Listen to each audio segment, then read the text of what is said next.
Hi, this is Scott Garibay, and today we're going to talk about the 8th best tabletop role-playing game of 2022, and that is Avatar Last Airbender tabletop role-playing game by Magpie Games.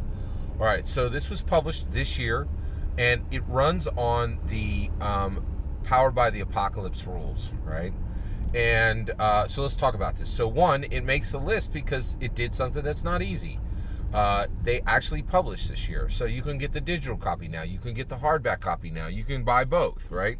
The game is a real tabletop role-playing game in that it has lots of art, which was commissioned by professionals, and it's all color, right? Actually color art, which that's no small thing. It's not easy to do.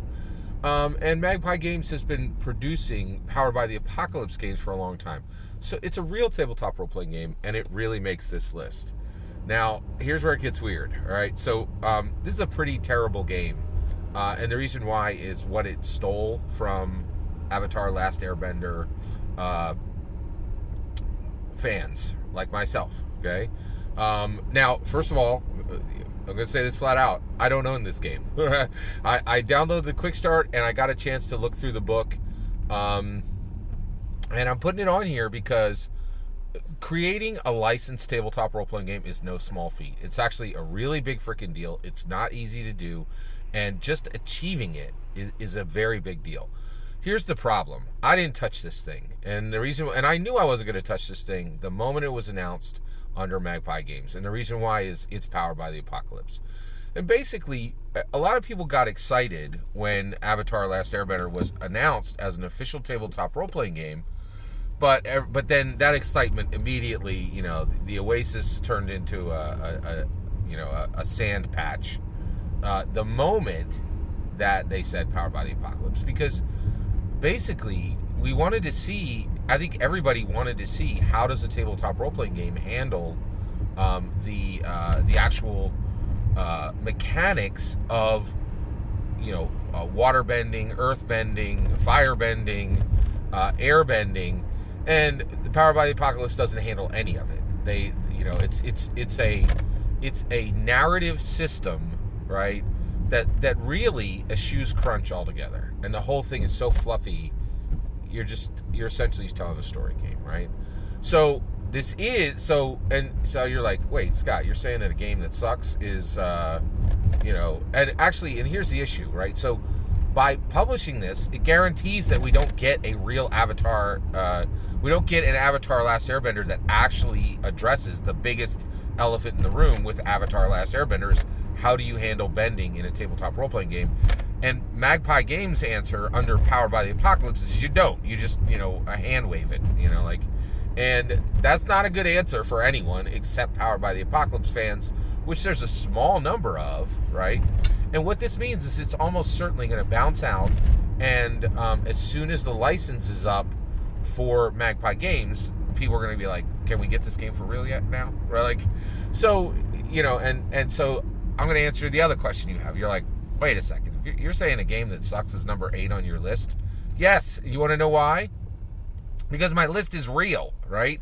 So one, go over to Polygon and go over to Gizmodo, and you'll see the top 20 tabletop role-playing games of 2022, right? And these lists are utter garbage. And the reason why is they hired people who literally don't even know what a tabletop... They hired people. They pay... Polygon and Gizmodo pay for their articles, right? They hired people to do these lists who don't even know what a tabletop role-playing game is. Everything on my list is an actual tabletop role-playing game and was published in 2022, or it was published in 2021. I extended it out to 2021 just because the Great Pandia has been so brutal, right? And companies are having so much trouble getting their stuff pushed forward. So I have a couple on mine that are actual tabletop role-playing games that were actually, published in like the fall of 2021, right?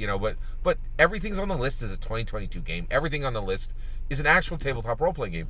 Whereas like Gizmodo and Polygon, you go over and they're like, Radiant Citadel is one of the best tabletop role-playing games of 2020. Radiant Citadel isn't even a tabletop role-playing game. It's a supplement for a tabletop role-playing game that was published in 1974, right? Like, it's absurd, right? Like, it's, so the reality is my list is real, and weird things happen because, and the reality is there's a lot of complexity behind what a good tabletop role-playing game is. And the reality is, Magpie Games did something that was very challenging. They you can buy this book and you can actually put it on yourself, and it's real, and it has, professional art in it, professional layout, and professional writing. I'm not even going to say any of them are good, right?